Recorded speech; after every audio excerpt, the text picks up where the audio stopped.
Educar viene de educar, educare en latín, que significa ir conduciendo de un lugar a otro, y educere, que significa extraer, sacar fuera.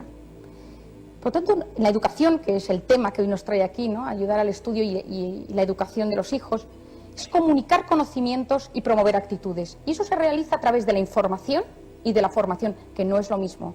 En este caso, la información nos abre la puerta y la formación nos instala en el proceso educativo. Todos aquí ahora, en este momento ya, estamos pensando en alguien, en nuestro hijo, nuestra hija, cómo educamos nosotros a nuestros hijos, en nuestros nietos, o incluso en cómo nos educaron a nosotros. Y aquí quizás se levante alguna ampolla y uno se dé cuenta de ciertas cosas. Porque yo, a día de hoy, veo un paciente de 45 años en mi consulta y después de un rato hablando con él, soy capaz de decirle: tú tuviste una infancia así o así, a ti te trataron así o así. Mirad lo que me pasó el otro día. Vino una pareja a la consulta que se va a casar, pero ellos en las últimas semanas han tenido muchas discusiones y no están seguros si están hechos el uno para el otro, y vienen a pedir consejo. Yo le abro la historia a él y otra persona del equipo le empieza a abrir la historia a ella. Cuando llevo 10 minutos hablando con esta persona, le digo: ¿y tú qué opinas de la familia? Y dice: yo no creo en la familia. Y le digo: ¿por qué? Dice: porque la familia me parece que es algo más, un grupo de gente que se reúne, pero yo no creo en la familia. Empiezo a hacer una serie de preguntas. Es un empresario muy exitoso, tiene muchísimo dinero, tiene empresas en Sudamérica, le va muy bien. Me dice: yo lo he leído todo y he llegado a la conclusión de que la familia, los valores y tal, cada uno tiene que hacer lo que quiera, lo más importante es la naturaleza del ser humano. Y entonces le digo: oye, ¿a ti cómo se llevaban tus padres? Me dice: se odiaban, mis padres se odiaban, todo el día gritando. Yo por eso, bueno, me caso porque ella se quiere casar, pero yo pues, me daría igual seguir en pareja, porque si aparece otra persona tendré que dejar, porque en esta vida lo importante es lo que uno siente. 10 minutos más tarde me voy a ver a la novia y le digo: oye, ¿qué tal? Y dice: pues es que a veces tiene salidas un poco fuertes y no sé si son cosas de él o al final las acabará haciendo. Desgraciadamente le tuve que decir que no se casara con él. Como os decía antes, lo más importante es entender a nuestros hijos y entenderles, tengan la edad que tengan, y para eso hace falta tiempo. Cuando yo era pequeña, yo iba a casa de un tío mío que era notario, tenemos aquí algún notario importante, y cuando mi tío Luis, y él tenía 9 hijos de todas las edades, entonces él me enseñaba y me enseñaba y me enseñaba muchísimas cosas. Y un día me dijo: cuando seas mayor te voy a regalar para que pongas en tu casa este cuadro que tengo aquí. Estaba en la cocina. Y ese cuadro, que tiene unas palabras que les voy a leer ahora, está escrito en el libro que escribí con mi padre. Lo puse porque me parece muy interesante, de cómo los hijos ven a sus padres. A los 7 años, papá es un sabio, todos lo saben. A los 14 años, me parece que mi padre se equivoca en algunas cosas. A los 20 años, mi padre está un poco atrasado, no es de esta época. A los 25 años, mi padre no sabe nada, decididamente se está haciendo mayor. A los 30 años, no sé si ir a consultarle este tema con mi padre, tal vez él podría aconsejarme. A los 45 años, qué lástima que papá se haya ido, él me habría aconsejado. A los 70, pobre mi padre, era un sabio, lástima que lo haya comprendido demasiado tarde. Nosotros tenemos que entender a los hijos y ellos nos van a entender mejor a nosotros, pero tiene que haber una comunicación. ¿Cuáles son los principales resortes en la educación? Hay 2. El primero es la motivación y el segundo es el esfuerzo. La motivación es lo que mueve, lo que inicia. Desgraciadamente, cada vez más vemos los psiquiatras en nuestras consultas lo que denominamos el síndrome amotivacional. El síndrome motivacional no es una depresión, es ¿qué te apetece? Me da igual. ¿Te apetece salir? Bueno, ¿por qué no estudias? ¿Para qué?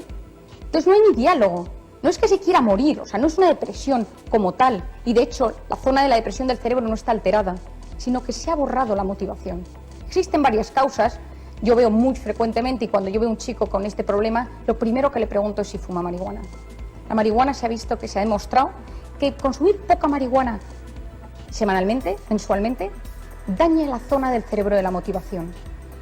La otra causa del síndrome motivacional es la sobreestimulación de las nuevas tecnologías.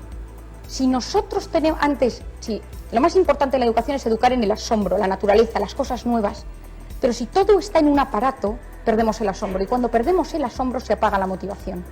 Por eso es muy importante saber medir el tema de las nuevas tecnologías. El otro principal resorte de la educación es el esfuerzo, que a través de pequeñas luchas concretas se llega al autodominio. Dice Confucio, un sabio oriental: aquel que conoce lo exterior es erudito. Quien se conoce a sí mismo es sabio. Quien conquista a los demás es poderoso. Quien se conquista a sí mismo es invencible. Esto hace más de 20 siglos. La labor de educar nos parece una mezcla de magia, de suerte, de conocimiento. No sabes qué va a pasar. Antes quiero daros 7 consejos, después de lo que yo he estudiado, he leído y sobre todo mi experiencia en la consulta y en Camboya, para ayudar y entrenar a los hijos a saber superar la adversidad, para que tengan resiliencia, porque aunque se nace con ella, se puede desarrollar, como la inteligencia, la lectura, la memoria, todos tenemos en mayor o menor medida. Quiero hablar de una persona, Viktor Frankl, que muchos de vosotros habréis oído hablar de él. Él fue un psiquiatra judío que estuvo en austriaco, que acabó en un campo de concentración. 2 cosas. Tiene un libro que recomiendo, El hombre en busca de sentido, que es un libro magistral, y él descubre en el campo de concentración que la gente que tiene un sueño, que tiene un recuerdo positivo de algo, de antes de entrar en el campo de concentración, no muere. Cuando yo antes os decía que los psiquiatras buscamos la felicidad, a veces la felicidad cuesta definirla, porque la felicidad no es lo que nos pasa, sino cómo interpretamos lo que nos pasa. La felicidad es una forma de vivir en el mundo, es una manera de mirar la realidad. A veces entendemos la felicidad cuando ya no está, ante la muerte, el sufrimiento, el dolor. Ahí decimos, ahora no soy feliz. ¿Cuál es el antídoto que existe a esto? El antídoto es el amor. El amor a un ser querido, el amor a unas creencias, a un ideal, a unos valores, y el amor al recuerdo. Pues en el amor al recuerdo, Viktor Frankl vio en los campos de concentración que las personas que se levantaban por la mañana con un recuerdo bonito no morían. En cambio, la gente que no tenía ningún recuerdo se moría. Y estaba impresionado. Pues el Premio Nobel de la Paz del año 1987, Susumu Tonewaka, que descubrió el ADN, sacó hace 3 meses un artículo en el cual él expuso a muchas personas a que recordaran eventos felices de su vida y les hizo pruebas neurológicas. Y descubrió que cuando se evocan en el cerebro momentos positivos, se ponen en marcha los sistemas de recompensación del cerebro y de la motivación, que pasan por centros cerebrales, que tampoco me voy a detener demasiado en ello, como el hipocampo, la amígdala, se segregan las sustancias del bienestar. Como anécdota curiosa, los participantes renunciaron a su recompensa económica tras hacer la prueba de lo contentos que se habían quedado. Se ha visto que el recuerdo puede tener un efecto más sanador que incluso vivir la propia experiencia. Esto luego en los 7 consejos lo volveré a sacar. Por lo tanto, la resiliencia no supone recuperar lo perdido o recobrar el estado anterior de bienestar, porque sabemos que tras un golpe nada vuelve a ser lo mismo nunca, pero lo nuevo puede ser positivo. Por lo tanto, la resiliencia implica ganancia, no es soportar la adversidad, sino reconstruirse e inventar una realidad nueva y positiva. Voy a darles 7 consejos rápidos, pero explicados para que ustedes lo hagan con sus hijos, con sus nietos, con los alumnos de su colegio, si es el caso. El primero es ser consciente. ¿Qué quiero decir con esto? Hay que explicarle a los niños, a los jóvenes, a los adolescentes, que uno puede manejar su situación estresante de manera eficaz. Hay que capacitar a los hijos a tomar decisiones. El otro día vino un señor a mi consulta por primera vez y me dice que su hijo, el otro día en un partido de fútbol en el colegio, pegó a otro y entonces, bueno, tuvieron una pelea, él se le rompió la nariz al uno, el otro sangró y entonces él a su hijo se lo llevó del colegio, lo ha mandado a Huelva, a la casa de la abuela, él ha quedado con el padre del otro niño, ha hablado con el colegio y se encargó de todo. Y el niño está en la playa en Huelva. Y entonces me dice, no sabe lo contento que estoy de lo bien que lo he hecho. Le digo, tu hijo no es consciente de nada, tu hijo piensa que no ha pasado nada. Yo recomiendo siempre decirles a los chicos, ¿tú cómo lo harías? Aunque tenga 6 años. Nosotros luego le iremos conduciendo poco a poco, le iremos capacitando hacia lo correcto, pero ver qué sale natural de ellos mismos. Incluso recomiendo muchas veces en los colegios, en las familias, que alguien cuente una historia que se adapte a la edad de las personas y que digan, oye, ¿vosotros qué habríais hecho? Y que el padre o la madre vayan conduciendo, porque si no, no los podemos capacitar. Evitar exceso de protección, porque envía un mensaje erróneo. Si sobreprotegemos a los niños, hoy en día se ha visto que los niños sobreprotegidos, aparte de que tienen un tema psicológico, bioquímico en el cerebro, esos tienen luego muchísimos problemas a la hora de relacionarse, a la hora de buscar pareja, niños ansiosos. Hay que hacer que nuestros hijos sean conscientes de sus aptitudes.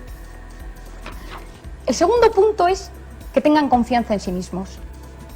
Si yo llego a casa y mi hijo tiene la habitación completamente desordenada y le digo, es que eres un desordenado, ¡qué horror! Mi hijo, él adquiere la palabra desordenado en sí mismo. Si yo en vez de decirle, la habitación está desordenada y es un caos, le digo, qué pena me da, con lo bueno que tú eres, que tu habitación esté así de desordenada. La desordenada es la habitación y él no se junta con la palabra desordenado. Cuando alguien en mi consulta, viene cualquier persona a mi consulta y le pido que se describa, me dice, bueno, mi marido dice que soy muy, mis hijos dicen que soy muy. Todos nos describimos según como nos hablan. Está lo que nosotros mostramos a los demás, lo que nosotros queremos mostrar y lo que somos realmente. La imagen, el autoconcepto y la verdad. Si a nuestros hijos constantemente les mandamos un mensaje negativo, ellos lo adaptan, porque las palabras evocan emociones, desorden, caos, desastre. Eres un desastre. Ayer vi a un niño en la consulta de 15 años, muy estudioso, que saca muy buenas notas, y le digo, ¿por qué estás aquí? Dice, porque mi madre dice que soy un desastre, mi padre dice que soy desordenado. Y no había nada positivo en su manera de describirse, nadie le había dicho nada bueno. Hay que expresar claramente las mejores cualidades: sinceridad, integridad, persistencia, voluntad, hablar de las cosas buenas, que ellos prueben sus alas. Como tercer punto, y clave para mí, y la base quizá un poco de mi trabajo, es gestionar las emociones, dar significado a lo que les pasa, a sus emociones. Eso es la inteligencia emocional. Hay mucha gente muy inteligente que no la tiene. ¿Qué es la inteligencia emocional? Comprender las emociones de los demás, ponerse en el lugar de otros, empatía, a los niños, a los jóvenes, a los adolescentes, decirles, ¿cómo crees que se habrá sentido él después de lo que le has dicho? ¿Cómo crees que está ahora mamá después de que le has gritado, de que has tirado esto al suelo y lo has roto? Porque una persona sin empatía, la definición del psicópata es la persona sin empatía, y podemos educarlo desde pequeños, porque es un ejercicio muy fácil. Expresar las emociones es otro punto importante. Los alexitímicos, a partícula negativa, lexos, lenguaje, timia, emociones, incapacidad para expresar las emociones, que esto siempre viene por una infancia en la que uno no se ha podido expresar, en los matrimonios es un drama. Yo veo constantemente crisis de pareja en la que ella dice, es que él no me dice nada. Y él te contesta, nunca he dicho nada. Nunca he contado cómo me siento. ¿Cómo voy a cambiar ahora? Ayer veía a un matrimonio que llevan 40 años casados y ella le decía a él, es que cuando vuelves de trabajar no me cuentas nada. Dices, es que estoy bien, que no me pasa nada. Que saber que los hombres y las mujeres en este sentido son muy distintos. Ellos tienen la gran suerte, los hombres, y yo lo digo como una virtud, que tienen un cuarto vacío en su cerebro donde pueden estar de vez en cuando sin pensar en nada. Uno le puede preguntar a un hombre y decirle, ¿en qué piensas? Nada. En una mujer es imposible. Porque el cerebro del hombre son cajitas. La cajita del fútbol, la cajita del trabajo, la cajita del dinero, la cajita, la habitación blanca, que la llamo yo, que es donde van de vez en cuando y no piensan en nada. Tengo un paciente muy simpático que me dice siempre que tiene pánico de que su mujer entre en su cuarto blanco y lo decore. Las mujeres tenemos un cableado y nuestra mente funciona de otra forma. El cerebro del hombre y la mujer está dividido en dos hemisferios, el hemisferio derecho y el hemisferio izquierdo. Eso lo tenemos igual. El derecho es el de las emociones, el izquierdo es el analítico, el racional. Y entre medias existe una unidad anatómica que se llama el cuerpo calloso. Pues la mujer tiene más fibras que unen el derecho con el izquierdo. Y el hombre tiene más fibras que van dentro de cada hemisferio. Por eso el hombre se concentra mejor en una tarea y la mujer pasa del hemisferio derecho al izquierdo constantemente. Si un hombre está viendo un partido de fútbol y está integrado en la televisión, hemisferio derecho, y su mujer le dice, no te olvides de pagarme la compra, hemisferio izquierdo, al cabo de un rato el mensaje llegará, pi, pi, pi, con más lentitud.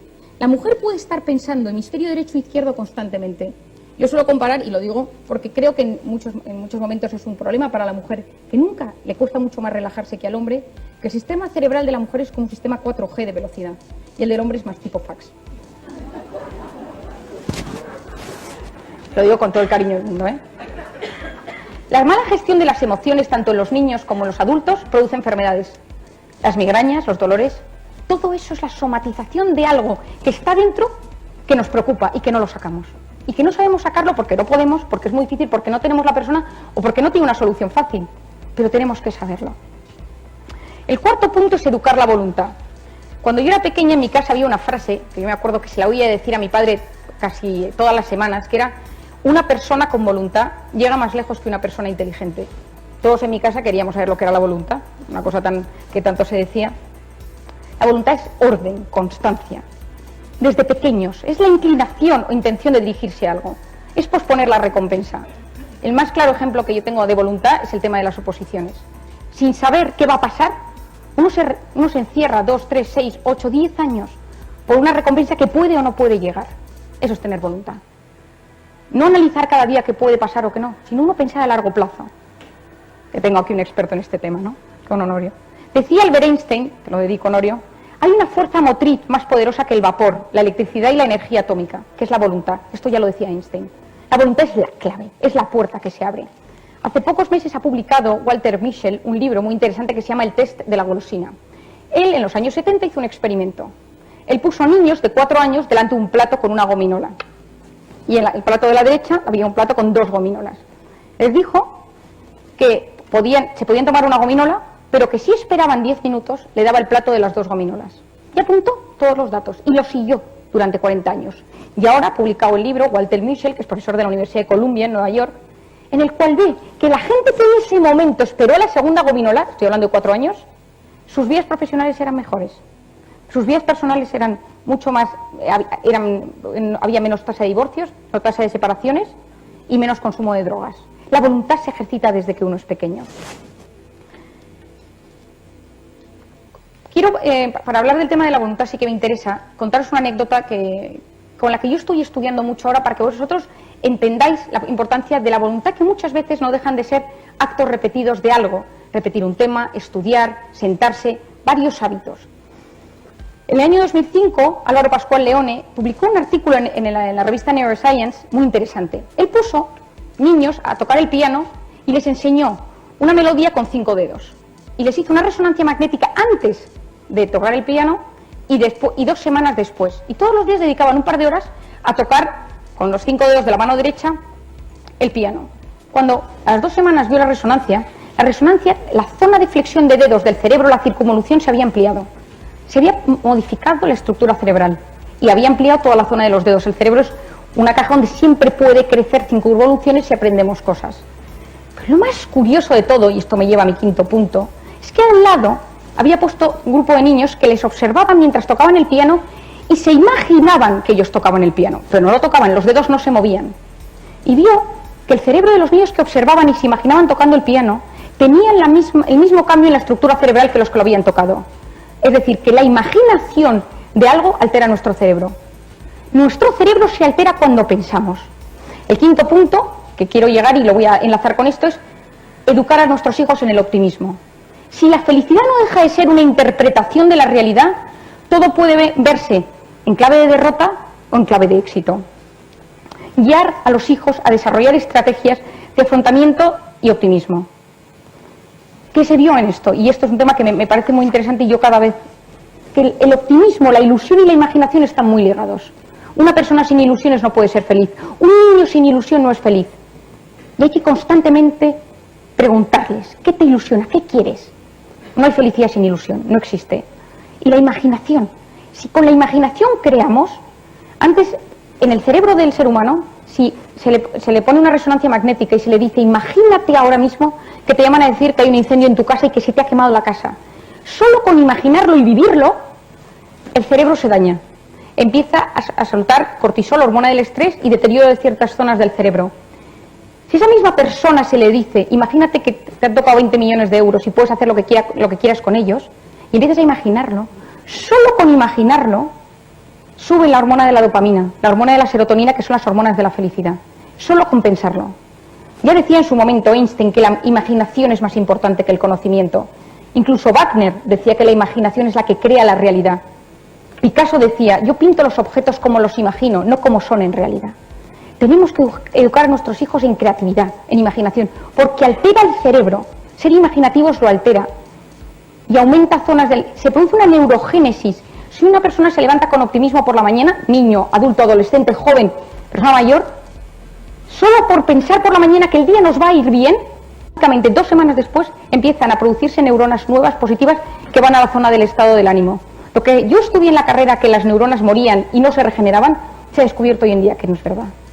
Uno de los factores para que se produzca la neurogénesis es el optimismo, la ilusión y la imaginación.